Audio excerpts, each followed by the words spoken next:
오늘 우리에게 주시는 하나님의 말씀은 마태복음 26장 39절에서 43절까지의 말씀입니다.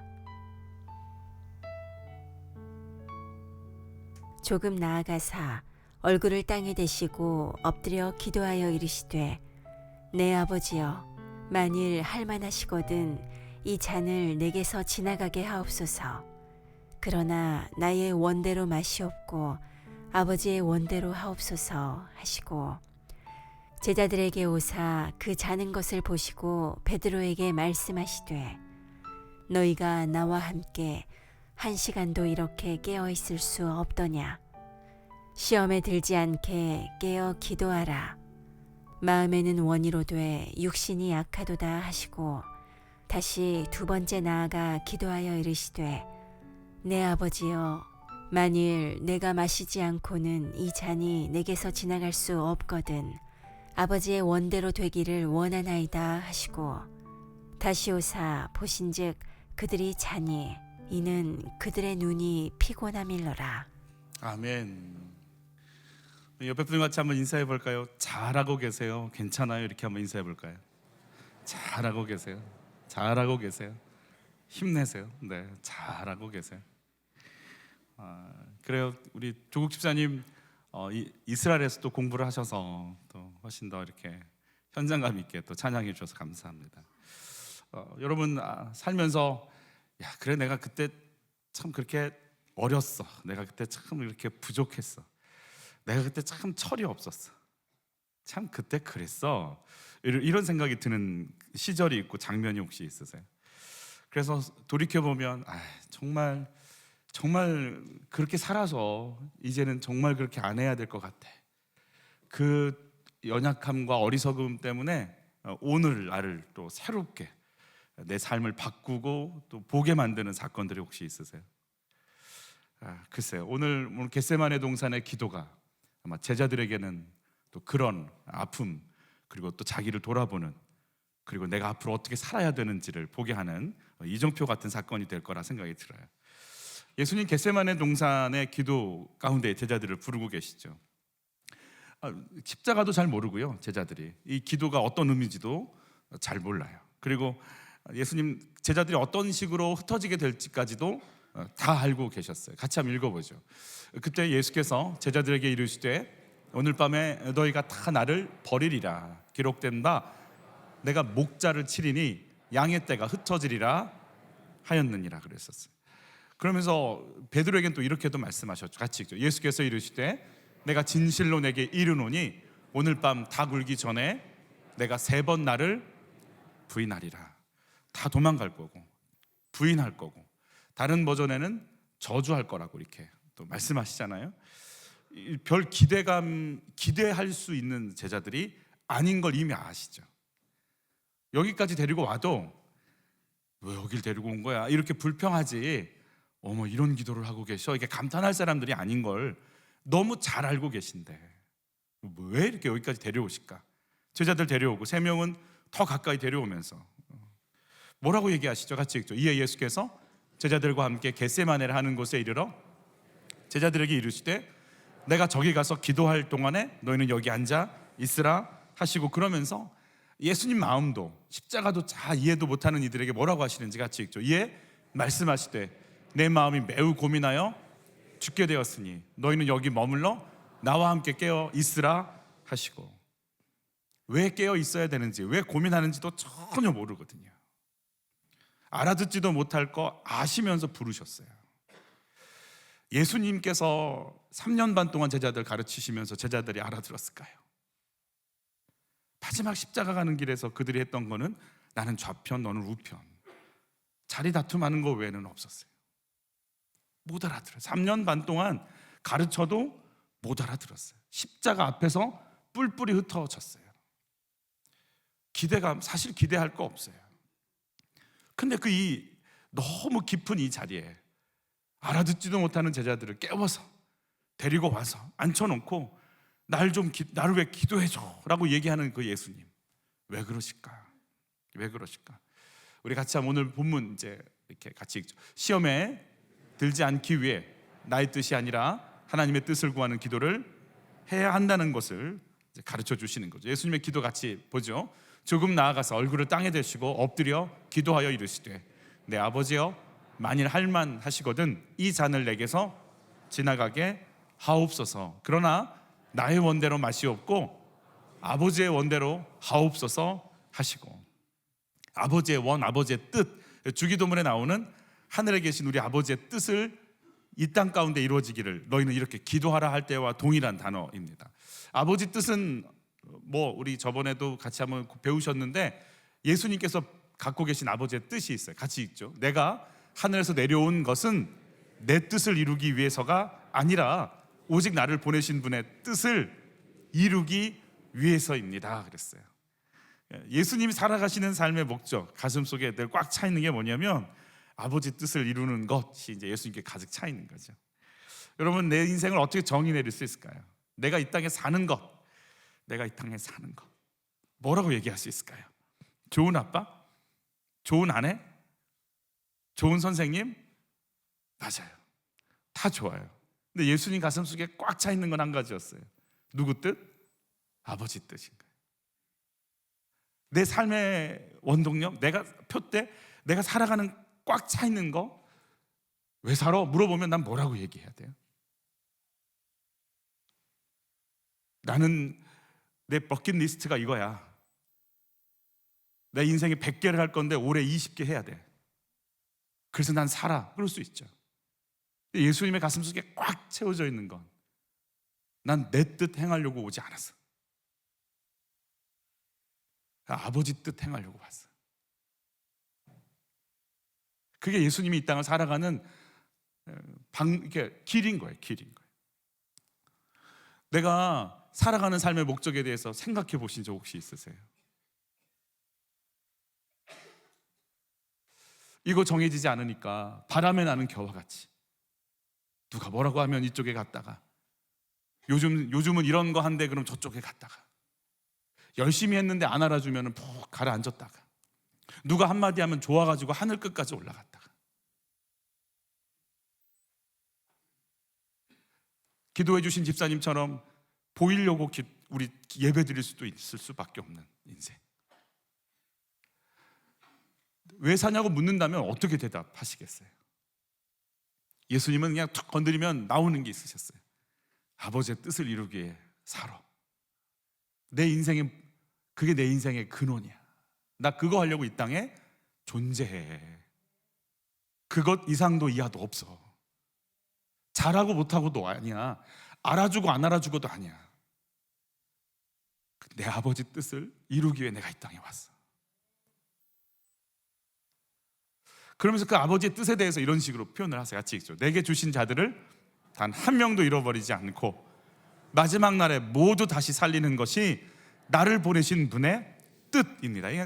나를 보내신 내 아버지의 뜻은 이것입니다. 곧 아들을 보고 그를 믿는 자들은 누구든지 영원한 생명을 얻게 하고 또 마지막 날에 그들을 일으켜 모두 살리는 것입니다. 그랬어요.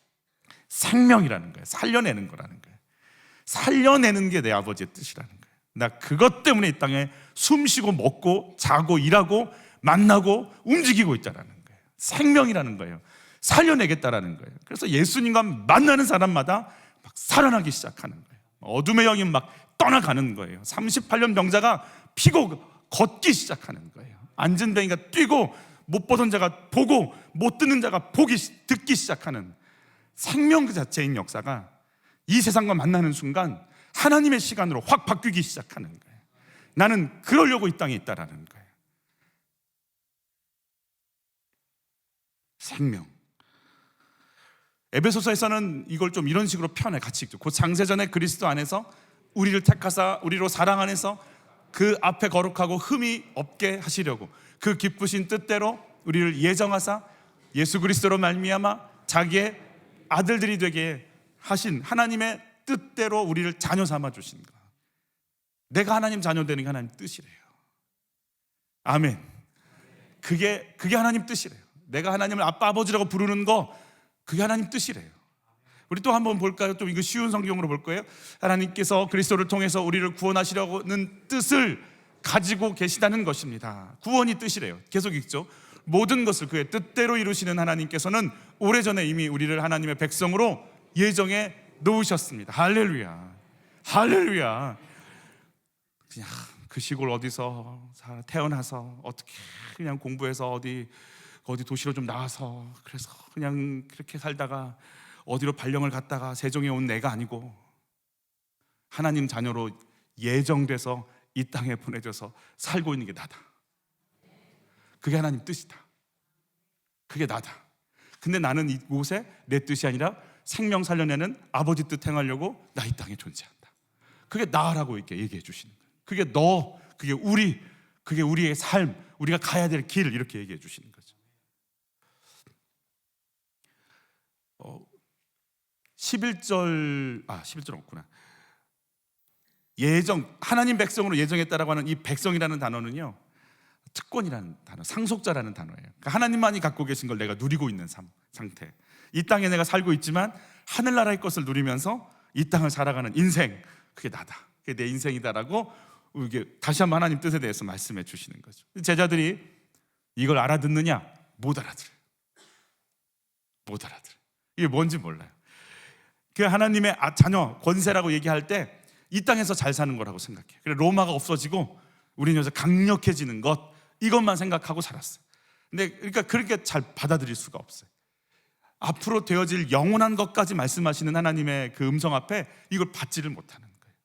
여러분, 영원한 하늘나라의 생명이 우리 속에서 이 땅을 이기고 능력 있게 살아갈 힘을 공급해 주심을 믿습니다.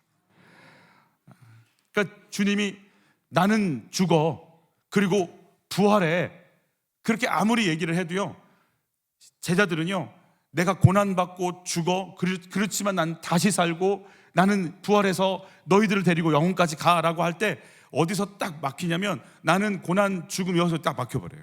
그 다음은 하나도 안 들려요. 예수님의 부활 사건이 있어도 어떤 사람도 예수님 부활 사건을 생각지 못해요. 분명히 부활을 말씀하셨죠. 듣고 싶은 것만 들으니까. 죽어? 그건 안 되지. 그리고 그 뒤에는 아무 말도 안 들려요. 예수님이 제자들에게, 마태에게도 또 빌립에게도 베드로에게도 나를 따르라 그래요. 나를 따르라. 뭘 따를까? 어떤 걸 따르라고 하시는 건가? 못 알아듣지만 이것 배우라는 거예요. 나의 원대로 마옵시고 누구 원대로? 아버지 원대로 되기를 원하나이다. 나를 예정하시고 택하셔서 자녀 삼고 하늘나라의 특권을 이 땅 가운데 누리며 영원까지 살게 하시고 살려내게 하시는 내 아버지의 뜻이 나를 통해 이 땅 가운데 이루어지는 그 소원이 내게 이루어지기를 원하나이다. 할렐루야. 하늘에서 이루어진 아버지의 뜻, 마귀를 멸하고 영혼들을 살려낸 그 하나님의 계획과 그대로 섭리대로 이 땅에서 나도 그 삶을 펼칠 수 있도록 주여 나를 써주시옵소서. 그 뜻이 이루어지기를 원하나이다. 내가 그 기도를 하고 있는데 이런 나를 따라오라고 주님께서 부르시는 거예요. 나와 하나님과의 관계를 뭐라고 부르냐면 신앙이라고 불러요. 신앙은 그래서 관계예요. 그분과 나와의 관계예요. 관계. 그래서 마귀는요, 그분과 나와의 관계를 깨는 것이 최고의 목적이에요. 그냥 혼자 망할 수가 없으니까 마치 저 영원한 것까지 굴러서 그냥 심판당해서 끌려가는데 나만 혼자 그렇게 갈 수 없으니까 그냥 하나라도 더 붙잡고 너도 같이 죽자고 잡아 당기는 것을 하고 있는 게 지금 마귀가 하는 일이거든요. 그래서 하나님과 나와의 관계가 신앙이기 때문에 하나님과 나와의 관계만 틀어놓고 부셔뜨리기만 하면 된다라는 게 마귀의 전략인 거예요. 마귀의 이름 자체가 갈라놓는 자, 이간질시키는 자라는 뜻을 갖고 있어요. 그래서 여러분, 에덴 동산에서 어떻게 하나님과 나 사이를 갈라놓습니까? 선과 악을 알게 하는 나무의 실과를 뭐 해봐? 먹어봐. 눈이 밝아져서 너는 누구처럼 돼? 하나님처럼 되는 거예요. 내가 하나님이 되니까 더 이상 그분과의 관계, 그분의 지혜, 그분의 인도, 그분의 생명, 그분의 은혜를 받을 필요가 없어요. 왜? 이제 내가 하나님 됐으니까 내 속에서 그게 나올 거라 생각하게 만드는 거예요. 그러니까 거래가 끊기는 거예요. 이제 굳이 거기와 뭘 손잡을 필요가 없어요. 내 속에서 그게 막 넘쳐나는데 필요가 없게 만드는 거예요. 너는 너가 하면 되는 거예요. 너가. 그래서 내 속에서 뭘 구하냐면 나는 내 힘, 내 뜻으로 못 살아가 돼야 하나님 뜻, 하나님 지혜를 구하는데 마귀가 뭐라고 얘기해? 아니야. 너 할 수 있어. 너 그 대학 나왔잖아. 너 어릴 때부터 똑똑하다고. 너 할 수 있어. 너 하면 돼. 그래서 누구 뜻 구할 필요가 없어요? 하나님 뜻 구할 필요가 없어요. 누구 힘 의지할 필요가 없어요? 하나님 힘 의지할 필요 없어요. 네 힘으로 살면 되는 거예요. 네 힘으로. 마귀는 그렇게 관계를 이상하게 만들었어요. 그분으로부터 오는 걸 받는 게 아니고 이제 내가 사는 걸로 바꿔버렸어요. 그래서 기복이 좋은 거지만 이걸 모르고 기복하잖아요. 복을 구하잖아요. 최고의 이단이에요. 하나님이 필요한 게 아니에요. 내가 필요한 거지. 복을 구하는 건 맞아요. 하나님으로 살아야 되니까. 근데 그 마음 없이 구하는 복은 기복인 거예요. 이스라엘이 인간 왕 세워주세요라고 얘기할 때 사무엘이 섭섭했어요.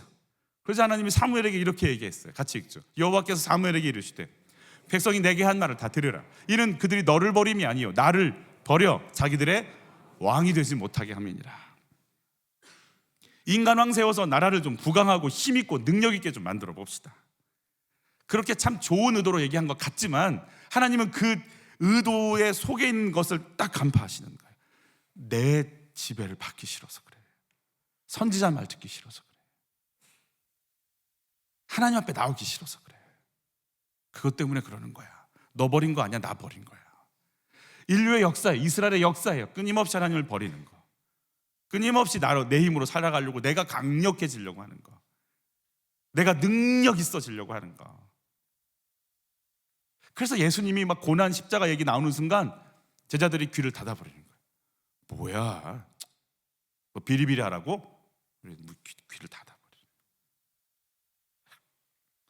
여러분, 하나님의 뜻대로 내가 하나님의 뜻을 구하려고 작정한 사람들의 상태가 어떤 상태냐? 내 뜻이 별 의미가 없다라는 걸 아는 사람인 거죠. 내 힘이 별 힘이 아니구나라는 걸 아는 자인 거예요. 네. 어쩜 AI도 아멘을 하는데 여러분은 주의 영이 있는 여러분은 아멘을 안 하는 이 강팍한 여러분은 어떻게 해야 될지 모르겠어요. 돌멩이를 들어 쓰시는 신실하신 하나님을 만나는 거예요. 네. 내가 주의 뜻을 어떻게 따라가요? 내 뜻 따라가면 안 되니까 그래요. 아이고, 내가 하면 큰일 난. 아이고, 그건 아유, 주님 아니면 안 돼. 아이고, 해봤잖아. 애들을 그렇게 망쳐놨잖아. 내가 애들을 그렇게 망쳐놨잖아. 내가 하면 안 돼. 그분이 해야지. 그러니까 내 뜻대로 마시고 아버지 뜻대로, 아버지 뜻 좀 알려주세요. 아버지 뜻에 인도받게. 아버지 지혜 좀 주세요. 왜? 내 걸로 하면 안 되니까. 아니다라는 막 소문이 생기는 거죠. 예수님 뭐라고 하는지 같이 한번 볼까? 예수께서 이르시되 너희가 맹인이 되었다면 죄가 없으려니와 본다고 하니 너희 죄가 그대로 있느니라. 육신의 시력을 잃어버린 사람은 예수님을 불러요. 예수님 좀 눈뜨게 좀 해주세요. 예수님 좀 다 좀 만나주세요. 예수님 좀. 그러니까 이게 막 예수님을 향한 막 뜨거운 믿음이 있는 게 아니라 육신의 연약함이 있으니까 내가 연약한 걸 인정해요. 내가 어떻게 살 수 없다는 걸 인정해요. 약하니까. 그런데 바리새인 서기관 사두개인은 잘 봐. 그래서 예수님이 필요가 없어요. 능력이 있으니까. 능력이 있어요. 존경받고 인정받고 사랑받고 돈도 있고 명예도 있고. 돈도 없고 명예도 없으라는 얘기가 아니에요. 돈도 있고 명예도 있어도 내 가슴 속에 주님이 아니면 안 돼. 그 마음이 있는가를 묻고 계신 거예요. 새벽 큐티 말씀에 미가서에서 이런 말씀 주셨어요. 같이 읽죠. 여호와의 말씀이다. 그날이 오면 저는 사람을 내게로 불러 모으고 쫓겨나고 상처 입은 사람을 다시 데려오겠다. 내가 저는 사람을 살려주고 쫓겨난 자들이 강한 나라를 세우도록 해주겠다. 나 여호와가 영원토록 시온산에서 그들의 왕이 될 것이다. 쫓겨나서 터전도 잃고 쩔룩거려서 제대로 걸을 수 없고 상처 입어서 내 힘으로 살 수 없어 라고 여기고 내 힘으로 안 되네요를 아는 자들을 내가 강한 나라로 세우겠고 내가 그들의 왕이 될 것이다. 너의 힘으로 살 수 없음을 인정했어? 이제 내 힘으로 사는 게 뭔지 보여줄게. 약한 자, 여러분 약해지라는 말이 아니에요. 말을 잘 구분하세요. 약해지라는 말이 아니에요. 눈이 열려서 나를 보면 나는 원래 약한 정도가 아니라 아무것도 아닌 자였어요. 나의 실체를 알라는 얘기예요. 오늘도 주님이 이렇게 머리 쪽에 이렇게 이렇게 혈관 하나만 딱 이렇게 막으시면 오늘 우리 못 일어나요. 오늘도 심장 뭐 이렇게 막 계속 뛰니까 이렇게 아유 너무 뛰니까 좀 쉬라고 그럴까? 얘 쉬면 같이 가요. 그냥 못 일어나요. 못 일어나요. 그냥 살아있고 움직이는 것 자체가 은혜인 거예요.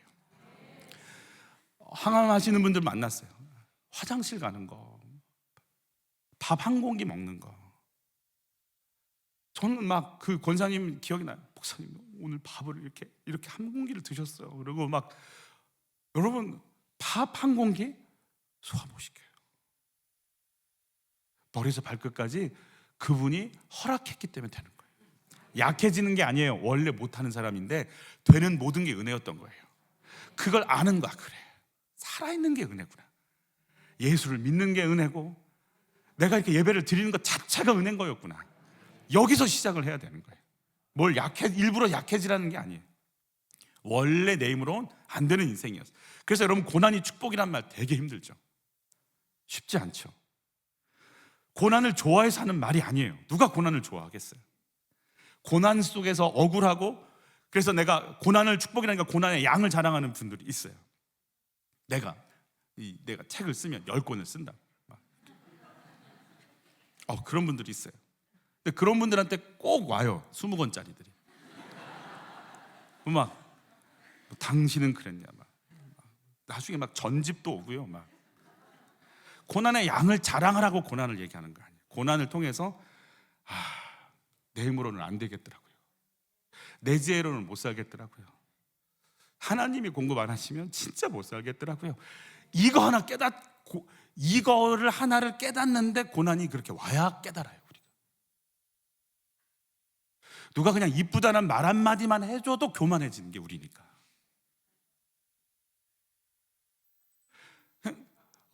어머, 그 집사님 스카프가 너무 멋있다. 뭘 갑자기 이렇게 올라가. 이렇게 우리는 그거 물론 기죽고 살란 얘기가 아니에요. 기죽고 살란 얘기는 아니에요.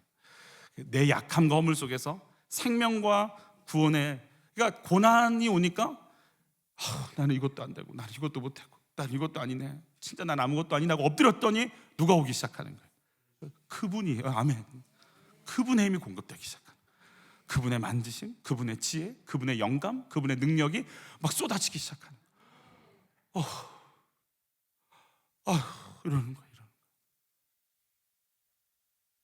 그래서 그럴 때가 있어요. 주를 위해 애쓰는 게 아니라 안 버리고 택해 주셔서 써주고 계신 게 은혜다, 이 생각이 들 때가 한두 번이 아니에요. 한두 번이 아니에요. 누가 저 만나자고 그러면요, 제가 누가 만나자고 하면 여러분 저 어떨 것 같으세요? 제가 그래요? 이럴 것 같죠? 막 목사님 어떤 집사님 만나자고 그러시는데 그럼 저는요 그때부터 떨어요. 상담 끝날 때까지 떨어요. 모르죠? 정말 그래요. 속으로 하루에 이렇게 몇 번을 속에서 생각하는지 몰라. 그냥 안 만난다고 그럴 걸.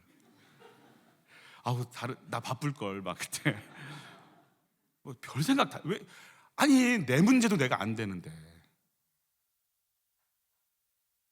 누굴 내가 뭘 해요? 뭘 말이 돼요? 그럼 벌써 내 문제는 나 좀 어떻게 해줘봐요 좀. 만나면 뭐라고 하겠어요 얘가. 그냥 앉아가지고 굉장히 자연스러운 표정을 가지고 그러세요? 참 그랬어요. 속으로는 뭐라고 해요 제가? 뭐라고 해요 제가? 근데 그때마다 하나님 일하세요. 저도 모르겠어요. 그러니까 사역을 하면서 느끼는 건 한 가지예요. 나도 모르겠다. 나도 모르겠다. 그냥 하나님이 하시는가 보다. 난 진짜 아무것도 아닌가 보다가 더 느껴지는 거예요.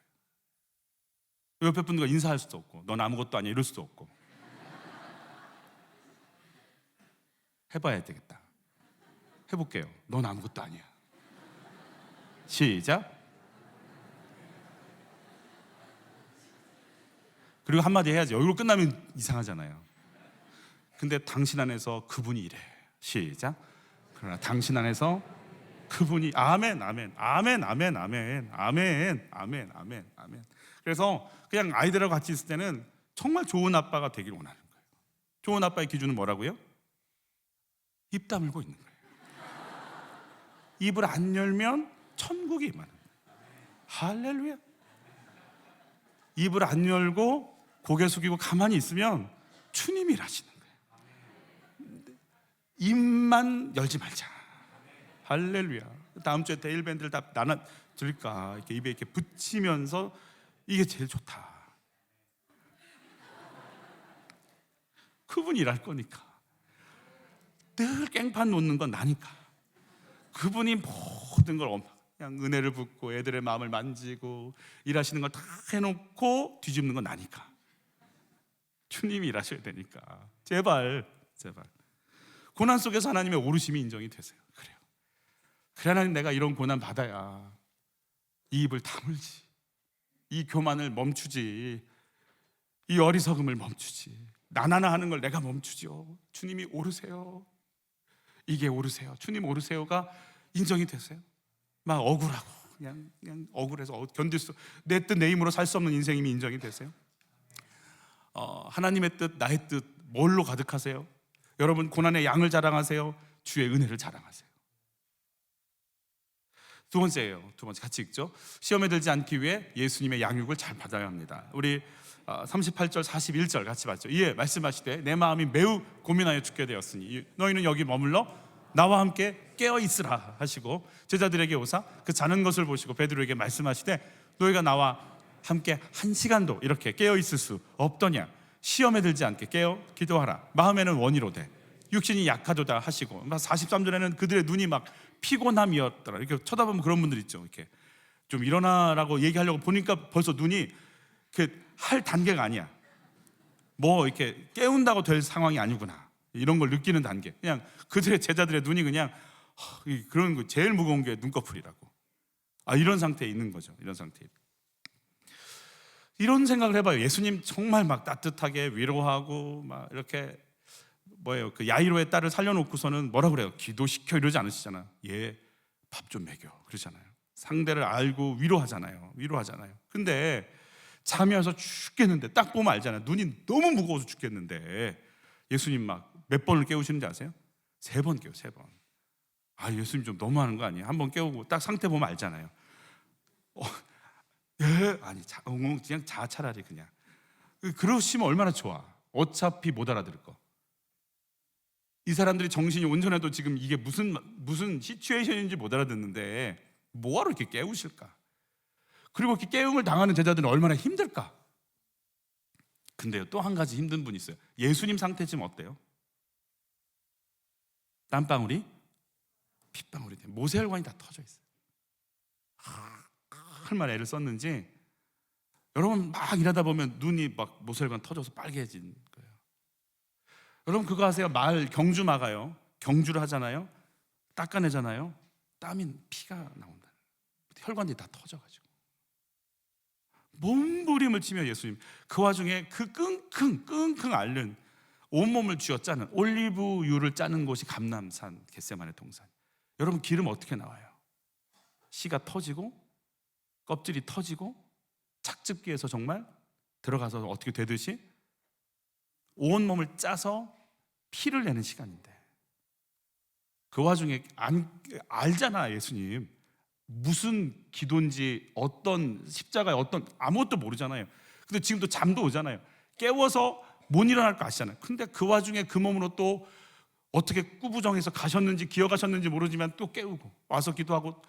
예수님도 힘들고 얘네들도 이 친구들도 힘들고 왜 이렇게 해야 돼요? 어차피 못 알아듣는데 왜 깨우시죠? 깨울 땐 이유가 있죠. 하나님이 깨울 땐 이유가 있잖아요. 여러분, 하나님이 흔들어 깨울 땐 이유가 있잖아요. 하나님이 얘야 기도 좀 해. 지금 기도할 때가 아니에요. 지금 이번에 일부 해요. 지금 이거 새로 이 배우가 나와서 꼭 봐야 돼요. 주님 아시죠? 기도해. 일부 너무 재밌어갖고요. 2부까지 봐야 돼요. 10부작인데 좀 기다리세요. 기도 좀 하자. 여러분, 하나님이 깨우실 때는요, 흔드실 때는 목적이 있죠. 아니, 피곤한 거 알면서도 흔드실 때는 목적이 있죠. 목적이 있죠. 왜요? 기대하니까 깨우는 거예요. 3번 다 잠든 베드로는 3번 부인하죠. 그러나 이 기도를 마친 예수님은 십자가 지고 부활까지 갑니다. 여러분, 십자가를 뛰어넘을 수 있는 것은 겟세마네 기도밖에 없어요. 뭐라고 하는지 같이 한번 보죠. 시몬아 보라, 사탄이 너희를 밀가루로 타려고 요구하였으나 그러나 내가 너를 위하여 내 믿음이 떨어지지 않기를 기도하였노니 너는 돌이킨 후에 내 형제를 굳게 하라 그랬어요. 사단의 공격이 있었어요. 예수를 저주하고 부인했어요. 사단이 막 놀이개감처럼 놀렸어요. 미치겠지? 두렵지? 죽을 것 같지? 도망가! 그럼 막 정신없이 도망갔어요. 내가 왜 이랬지? 어쩔 수가 없어요. 잠들었던 베드로는요, 사단의 공격 앞에 무너지는 자신을 경험했어요. 이렇게 사는 거였구나. 내가 준비 안 하면 이렇게 무너지는 거였구나. 한빛 공동체 많은 분들이 오고 계세요. 준비하지 않으면 와르르 무너질 거예요. 그래서 다 양육하려고 그러는 거예요. 2분 양육해야 돼요. 기도해야 돼요. 내 영혼이 깨어 있어야 돼요. 고난이 뭔지 해석할 수 있어야 돼요. 이 땅을 산다는 목적이 뭔지 내가 가슴속에 정리가 돼 있어야 돼요. 그렇지 않으면 많이 오면 뭐 하겠어요? 화려하면 뭐 하겠어요? 십자가 사건 한 번 오면, 고난 한 번 오면 우르르 무너질 텐데, 이걸 뚫고 어떻게 부활까지 갈지 어느 누구도 그 십자가 지고 뚫고 갈 사람이 없을 텐데. 그래서 목사, 교사 다 양육 받으셔야 돼요. 아까는 아멘 해줬는데.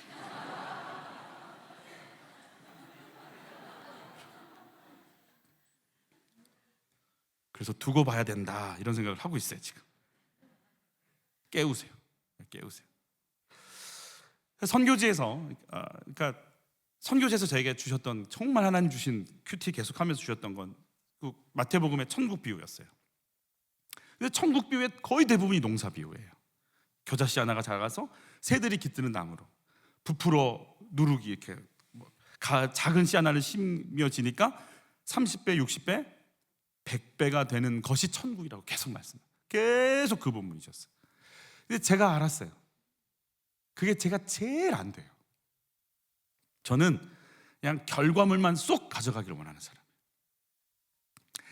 나 좋아해 주는 사람만 내가 딱 좋아하고, 나를 위로해 주는 사람만 내 편이고, 당장 나에게 좋은 말 해주는 사람만 막 달콤해서 그냥 내 사람으로. 그게 저예요. 그 작은 씨, 이 사람을 뭐 어떻게 할지, 이 사람으로 무슨 기대가 있을까, 이런 사람을 품고 거대한 나무가 될 때까지 함께 자라가고 싶은 애씀과 수고와 땀 흘림을 원치 않아요. 좋은 것만 쏙 뺏어 먹고 싶어요. 제가 그게 안 돼요. 끊임없이 저한테 주셨던 말씀, 너는 그게 되니? 그럴 마음이 있니? 작은 겨자씨와 함께 땀 흘리고 또 땀 흘리고 또 땀 흘리고. 여러분, 농작물들은 뭘로 큰다고 그래요? 그 농부의 발자국 소리 들어가면서 큰대잖아요. 그럴 마음이 있니? 제일 없는 거예요. 그래서 지금까지 양육을 제대로 안 한 것 같아요. 제가. 그래서 결단하는 거예요. 이렇게 막 선포하는 거예요. 양육하겠다고. 지가 해놓으면 이제 결과물이, 그러니까 지가 묵기라고, 지금 이놈이 묵기라고 저 스스로에게 얘기하는 거예요. 그 인내, 그 기다림을 가질 수 있겠나? 같이 읽죠. 데리고 예수께로 오니 예수께서 보시고 이르시되 내가 요한의 아들 시몬이니 장차 개발하리라 하시니라. 개발은 번역하면 베드로라. 장차 개발할 날이 올 때까지 나는 너를 양육하겠다. 베드로, 지금 너는 그냥 불같이 이리 뛰어갔다 저리 뛰었다. 반석이 아니에요. 그냥 이리 뛰고 저리 뛰는. 근데 그 거대한 반석처럼 초대교회를 딱 세우는 그 신앙 고백을 하고 그들을 섬기는 그 사람이 될 때까지, 장차 그렇게 될 때까지 나와 양육하자. 양육을 받자. 그날이 올 때까지 가자. 지금은 아니니까. 지금 아니지만, 졸리지만, 무슨 말인지 못 알아듣고 하늘의 것 하나도 들을 거 없고 땅의 것만 구하고 있어서 얘기하면 무슨 소리인지 못 알아듣지만 못 알아들어도 말하겠다. 언젠가 성령께서 기억나고 생각나게 하시는 보혜사 성령께서 너희를 가르쳐 주실 것이다. 우리가 전부 공사 중인 거예요. 공사 중. 써 있어. 이 사람은 예수는 믿되 아직 거칠고 성격이 그러하오니. 주변에 많은 사람들이 상처를 받고 힘들 수 있습니다. 빠른 시일 내에 공사를 마치겠습니다. 예수 100. 이 인간 어떻게 할 수가 없는. 알아요. 여기서 다 도망갈 거 알아요. 근데 꾸역꾸역 불러다 놓고 기도 좀 해. 안 일어날 거 알아. 근데 그렇게 해놓으면 후일에 그들이 뭐 하는 거예요?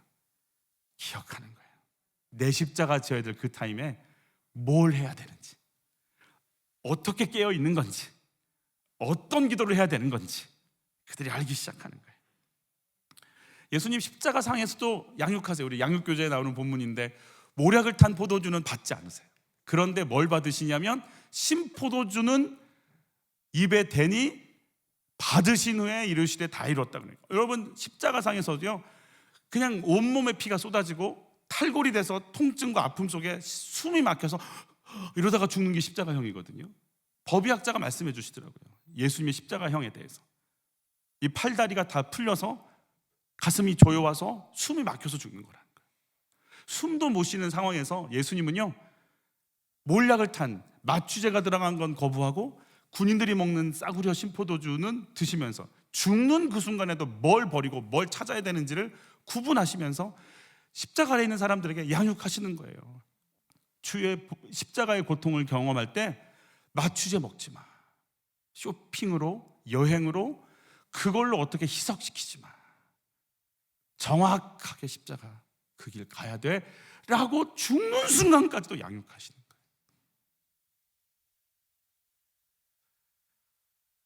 우리 같이 한번 읽고 마지막 이제 예수님께서 해주셨던 그 이 음성이 제자들에게 울렸을 것 같아요. 이에 예수께서 제자들에게 이르시되 누구든지 나를 따라오려거든 자기를 뭐하고 부인하고 누구 십자가?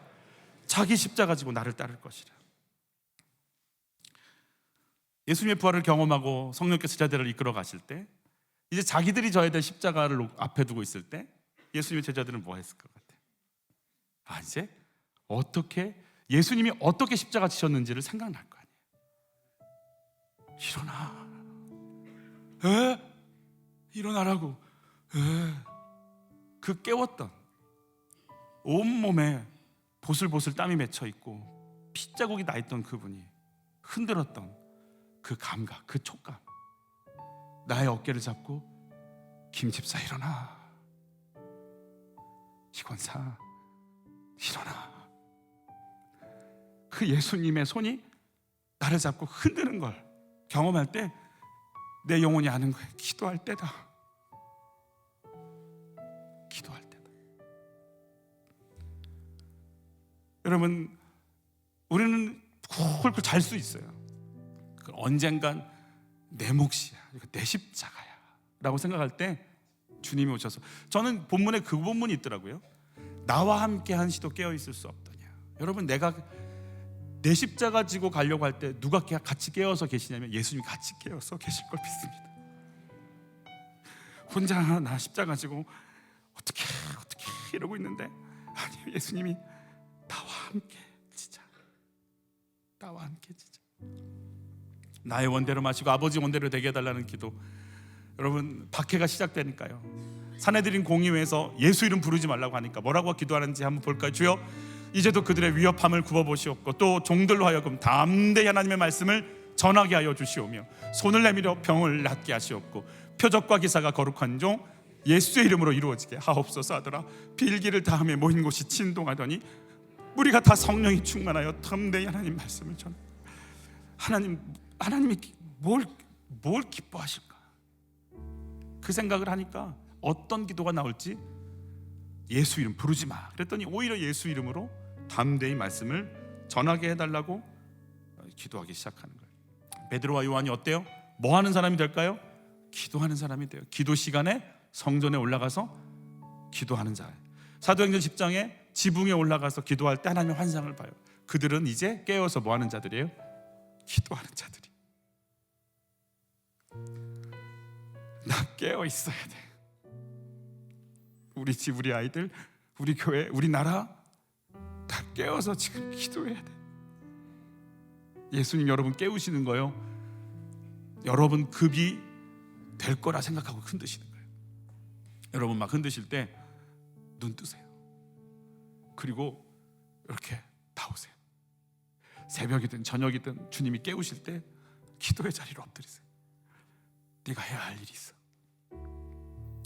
김관성 목사님 예전에도 한번 나눴는데, 아버지는 노름하고, 그래서 학교 갔다 오면 집안이 노름 이렇게 돼 있는 거예요. 담배 연기 가득하고 책상 밑에 들어가 엄마랑 이렇게 꾸그려 자고, 돈을 따면 좋은데 아빠가 돈을 많이 잃죠. 그런 엄마를 그럼 때리는 거예요. 그래서 간 곳이 이제 교회 가서 도망간 거죠. 형은 중학교 2학년 때부터 가출해서 살 수가 없으니까 이제 좀 형은 좀 이렇게 그 세계로 가셨어요. 힘 있는 세계로 이렇게 가셨어요. 몸에 문신을 하고 담배 지진 자국이 막 있고, 누나들은 그 어린 나이에 다 그때 식모라고 하는 말이 있었잖아요. 초등학교 졸업 다 식모로 다 보내고, 이 친구가 어디서 있겠어요? 뭘 할 수 있겠어요? 집은 이러는데. 그래서 예전에 이제 슈퍼라고 했잖아요. 슈퍼마켓 가서 문방구 이런데 그런 좌판 있는 데서 초콜릿 300개를 훔치다가 걸려요. 가방에 넣고 있다. 근데 첫 범죄라고 훈방 조치가 됐는데, 부모님 모셔오라고 했는데 아버지는 술에 쩔어 있고 엄마는 한글도 몰라. 그래서 중학생 형이 간 거예요. 가서 이제 형이 와서 애를 때리기 시작하는 거예요. 전깃줄로. 그러면서 때리면서 형이 했던 말이 이거예요. 너 내일부터 교회 안 나가면 죽어. 아멘. 그러면서 형이 느낀 거예요. 관성이 저렇게 두면 깡패밖에 안 돼. 본인이 깡패인데 이제 옆에 있는 형들이 그렇게 알려준 거죠. 그러면서 너 교회 가. 그러면서 그렇게 얘기하더래요. 헌금은 내가 챙겨줄게. 본인은 교회를 안 가요. 안 믿는 사람이 전도해서 목사가 된 케이스라고. 본인 교회 왔는데 처음엔 새가족이라고 환영해 주는데 이 분위기를 아는 거죠. 안 왔으면 좋겠다 이런 생각. 딱 보니까 애가 꾸리꾸리하고 품행이 단정치 않고, 그러니까 싫은 거예요. 근데 이 촉이 발달해서 느끼는 거예요. 나 싫어하는구나. 나 싫어하는 거. 이게 막 오더래요. 근데 이정혜 선생님이라는 분을 만난대요. 선생님이 보자마자 자기를 안아주더래요. 너는 보통 놈이 아니야. 막 칭찬하는데 왜 저러나 저 사람이, 단수가 높다 이런 나를 막 이렇게 해보려고 하다니. 3년 내내 넌 크게 될 놈이야. 넌 크게 될 놈. 3년 내내 하니까요, 나중에 집에 들어가서 딱 잠을 자고 이렇게 벽을 천장을 쳐다보고 있는 자기소개서요. 자기가 자기한테 그러더래요. 넌 크게 될 놈이야. 넌 크게 될 놈이야. 정신 차려. 아니야, 나는 안 돼. 난 망가질 사람이야. 아니, 정신 차려야 돼. 이러고 어느 날 교무실에서 부르더래요. 갔더니 봉투를 늘 3개 준비를 하신대요, 선생님이. 등록금, 학용품, 용돈을 고3 때까지 계속 주신 거예요. 시력 나빠진다고 토피콤을 사주고. 교회에는 사실 믿음 때문에 가는 게 아니라 여학생 때문에 갔으니까. 그래서 선생님이 부르셔서 그러더래요. 기도하면서 마음을 가라앉혀라. 얘야, 좋아하는 여자친구가 누구냐? 네가 초안을 작성해 오면 내가 다시 써주마. 초고를 가져오면 선생님이 업그레이드해서 여자는 이런 문구가 들어가야 좋아해. 다시 써주는 거예요. 좋은 선생님이다 생각이 들어요. 그리고 어느 정류장에서 내리는지 이런 예쁜 봉투에 넣어서 주죠. 그러면서 자연스럽게 이분이 예수님의 사람이 되어가는 거죠. 신학교에 들어갈 때 봉투를 담아서 한 학기 걸 담아서 주면서 그렇게 물으시대요. 관성아, 내 인생의 전성기가 언제였는 줄 알아? 짓궂게 말하는 거죠. 선생님 얼굴이 못생겨갔으니까 시집 갈 때가 제일 좋았겠죠. 아니야. 애 둘 낳았을 때가 제일 좋았죠. 아니야. 내 전성기는 고등학교 1학년 때 너 만나서 말씀을 가르칠 때가 내 전성기였어. 신학교 1학년 입학하면서 지금까지 그 마음으로 목회를 하고 계신다고 그래요. 나 같은 자를 품어주셨다. 정말 냄새나고 가망 없고 그런 나를 뭐가 있다고, 겨자씨 하나 같은 그 친구를 품으셔서 이렇게 하나님의 새들이, 세상의 새들이 깃들 정도로 하나님의 거목으로 키우셨다고 말합니다. 못 알아듣고 반응도 하지 않아도 낙심하지 않고 언젠가 하나님이 하실 걸 믿고 꾸준히 가서 깨워야 할 그 한 사람은 누군가요? 나는 지금 어떤 양육을 받고 있나요? 화려하지 않아도, 변화가 눈에 보이지 않아도 조급해하지 않고 꾸준하게 그 말씀의 자리를 지키고 계신가요? 우리 찬양하면서 신앙 고백하시겠습니다. 지금은 비록 땅을 벗하며 살지라도 내 영혼 저 하늘을 디디며 사네. 내 주님 계신 눈물 없는 곳, 저 하늘에 숨겨둔 내 소망이 있네. 보고픈 얼굴들, 그리운 이름들 많이 생각나. 때론 가슴 터지도록 기다려지는 곳, 내 아버지 너른 푸날 맞으시니 저 하늘에 쌓아둔 내 소망이 있네. 주님 그 나라에 이를 때까지 순례의 걸음 멈추지 않으며 어떤 시련이 와도 나 두렵지 않네. 주와 함께 걷는 이 길에 나 지금은 비록 땅을 벗하며 살지라도 내 영혼 저 하늘을 디디며 사네. 내 주님 계신 눈물 없는 곳, 저 하늘에 숨겨둔 내 소망이 있네. 보고픈 얼굴들, 그리운 이름들 많이 생각나. 내놓은 가슴 터지도록 기다려지는 곳, 내 아버지 너를 훗날 맞으시니 저 하늘에 쌓아둔 내 소망이 있네. 주님 그 나라에 이를 때까지 순례의 걸음 멈추지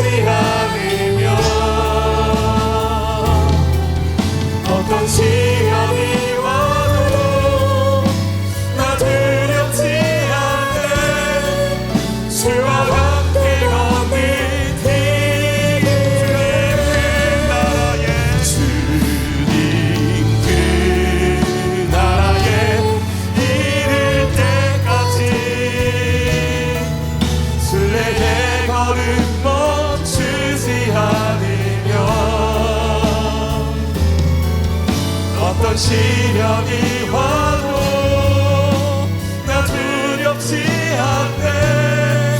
주와 함께 걷는 이 길에. 같이 기도할 때 하나님,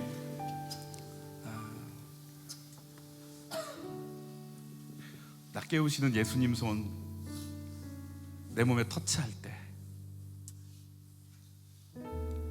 물론 힘들고 힘들지만 눈 뜨고 부시시 일어나 당신이 피 흘리며 기도했던 그 자리, 나도 거기 엎드리게 해주세요. 난 네 기도가 필요해. 나와 함께 깨어있을 네가 필요해. 부르실 때 하나님, 나 거기 있을게요. 당신이 엎드렸던 그 자리, 그 바위, 나도 거기 있을게요. 하나님 도와주세요. 나를 지금까지 기다리셨죠? 나도 한 사람 한 사람, 그 한 사람, 내 남편, 내 아이, 내 아내, 나도 잘 기다리게 해주세요. 주여 한번 외치고 우리 기도로 나갈까요? 주여, 사랑하는 아버지, 우리 눈 앞에 주세요. 우리가 있어야 될 당신께서 부르실 때 하나님, 떼어서 기도의 자리로 나가게, 떼어서 내가 주의 음성을 들을 수 있도록 좀 도와주세요. 하나님, 내가 아니고 주님이 드러날 때 우리를 좀 깨워주세요. 기도의 자리로 나를 깨우실 때 엎드리게 해주세요. 마음을 들릴 수 있는 힘을 주세요. 하나님, 나도 언젠가 당신과 함께 내 십자가 지고 사람들을 깨우고, 집사님 일어나야 돼, 권사님 일어나야 돼, 얘들아 일어나야 돼. 지금 잠들 때가 아니야. 지금 무너질 때가 아니야. 지금 이렇게 흔들릴 때가 아니야. 일어나야 돼. 일어나야 돼. 김 집사님 일어나야 돼. 장로님 일어나야 돼. 나도 깨울 수 있도록, 하나님, 내가 당신의 길을 갈 수 있도록 우리를 좀 붙잡아 주시옵소서. 주님 그 나라에, 그 나라에 이를 때까지 순례의 걸음 멈추지 않으며, 어떤 시련이 와도 나 두렵지 않네. 주와 함께 걷는 이 길에.